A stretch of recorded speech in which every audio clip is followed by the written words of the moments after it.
এক নম্বর নামাজি হলো যারা মাঝে মাঝে নামাজ পড়ে অথবা 4 ওয়াক্ত পড়ে 1 ওয়াক্ত পড়ে না, এরাও এক নম্বর শ্রেণীর নামাজি। আল্লাহ তাআলা এই নামাজি ব্যক্তিদেরকে জাহান্নামে দেবে। আল্লাহ তাআলা সূরা মাউনের ভিতরে বলে, আরাইতাল্লাযী ইউকাযযিবু বিদ্দীন ফাযালিকাল্লাযী ইয়াদউল ইয়াতীম ওয়া লা ইয়াহুদ্দু আলা তুআমিল মিসকিন ফাওয়াইলুল লিল মুসাল্লিন।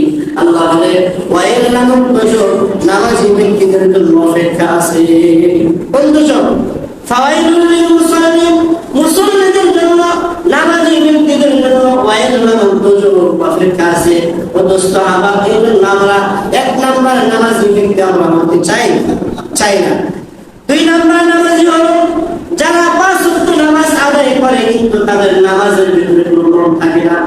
2 নম্বর ব্যক্তি নামাজি কি? সবাই একটু জবান বলেন। নামাজ আদায় করে কিন্তু কথা বলেন না কেন?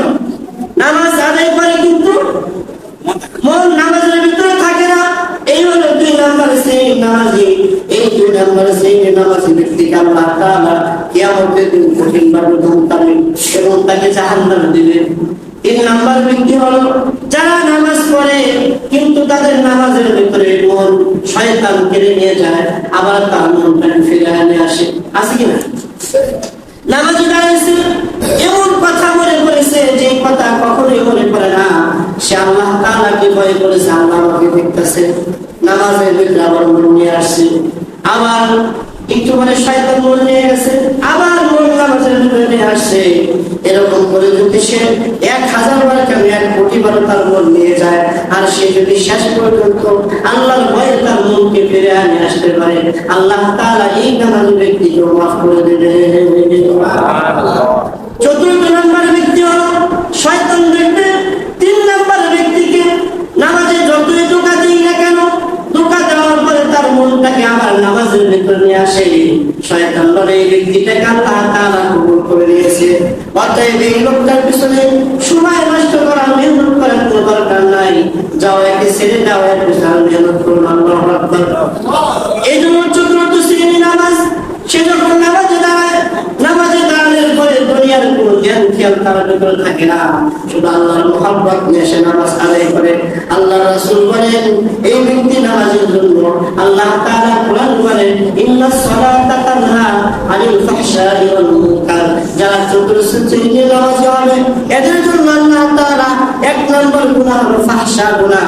এই গুনাহ থেকে আল্লাহ তাদেরকে মুক্ত করে দেবে। 2 নম্বর গুনাহ হলো অল মুনকার। মুনকার গুনাহ, যে গুনাহগুলো মুছতে গেলে ইলম দরকার হয়, আলেম ওলামার সহযোগিতা দরকার হয়। আল্লাহ বলেন এই গুনাহ থেকে ওই নামাজি ব্যক্তিকে, এই নামাজি ব্যক্তিকে ওই গুনাহ থেকে মুক্ত করে দিবে। আর যখন এই গুনাহগুলো থেকে মুক্ত হয়ে যাবে, ওই লোকটা জান্নাতের মেহমান হয়ে যাবে। আর 3 নম্বর হলো নবী বলেন নামাজ আল আম্বিয়া আহইয়াউন ফি কুবুরিহিম ইসাল্লুন। যারা নবীগণ যেমন নামাজ পড়ে, তারা নামাজে দাঁড়াইলে জমিনের কোনো টেনশন থাকে না, আল্লাহর মহব্বত যেমন ভাবে ঢুকে যায়, শুধু নামাজের ভিতরে মজা আর মজা পেতে থাকে। এজন্য নবীগণ কবরের ভিতরে তারা নামাজ আদায় করে, কবরের ভিতরে নামাজ এই জন্যই আদায় করে যে আল্লাহ তাআলার মহব্বত তাদেরকে মনে করেছে। আল্লাহর মহব্বত তারা বলতে পারে না, এই জন্য নামাজে তারা আল্লাহ তাআলার মহব্বত তারা বাড়াইতে থাকে। এই জন্য নবীগণ কবরে যাও তারা নামাজ আদায় করে।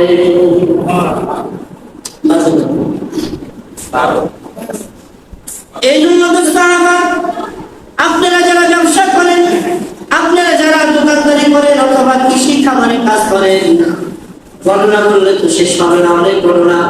একটা ঘটনা বলে দিই। হযরত হাসান বসরি রাহমাতুল্লাহি আলাইহির জামানায় একজন লোক, সে দোকানদারি করতেন। কি কাজ করতেন? দোকানদারি করতেন।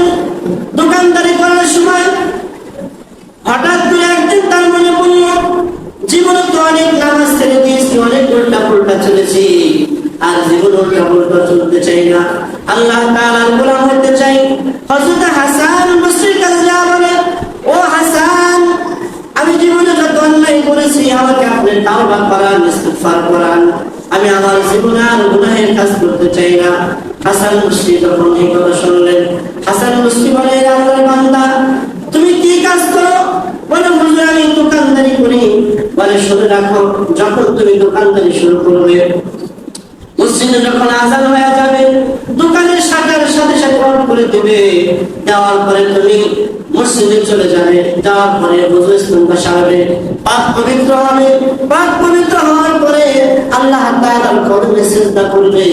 আর মনে রাখবে, সকালে দোকান খুলবে, খোলার পরে যদি সকাল থেকে শুরু করে যোহর পর্যন্ত, অথবা যোহর থেকে আসর পর্যন্ত, আসর থেকে মাগরিব পর্যন্ত, মাগরিব থেকে এশা পর্যন্ত যদি একজন কাস্টমার না আসে, কিন্তু আযান হওয়ার সাথে সাথে আর একটা মুহূর্ত দোকান খুলে রাখবে না, সাথে সাথে দোকানের শাটারটা বন্ধ করে দিবে।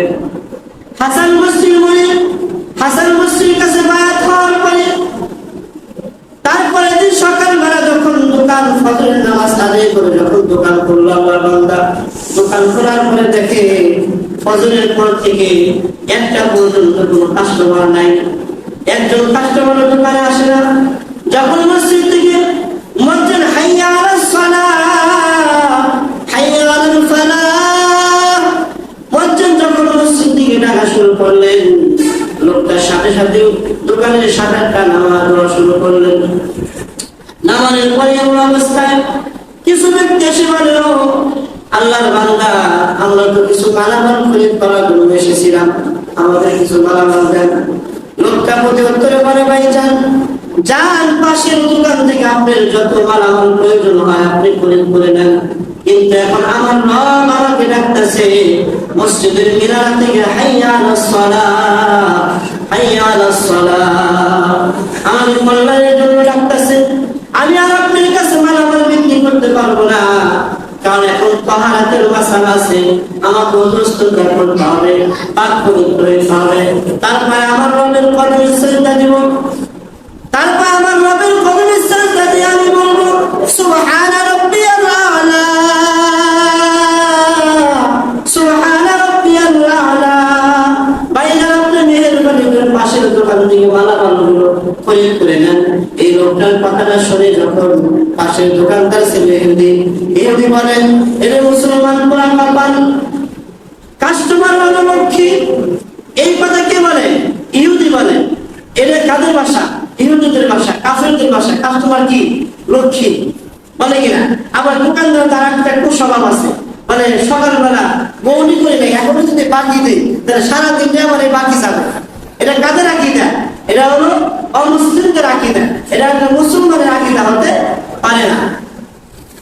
এই কথা বলার পরে ইহুদি দোকানদার ডাক দেওয়া বলে, পোড়া কপাল, সারাদিন পরে একদিন দিনের অর্ধেক চলে যাওয়ার পরে কাস্টমার আসলো, আর ফেরত দিলে তোর দোকানে যেন এরকম টাইমে কাস্টমার আসে যেন তুই মালামাল খরিদ না করতে পারছিস। বিষয়টা বোঝা যাচ্ছে? মানে বদদোয়া করলো। আল্লাহ তাআলার কাছে এই দৃশ্যটা পছন্দ হয় নাই। আল্লাহ তাআলা এই ইহুদির গালাগালির কারণে আল্লাহর মনটা খারাপ হয়ে গেল। আরে এই বান্দা তো আমার কবরে সিজদা দিবে, আমার ভয়ে আমার কাছে আসতেছে, আর ইহুদি মন কথা বলে। আল্লাহ তাআলা আসমান থেকে কিছু ফেরেশতা প্রেরণ করে দিলেন। লোকটা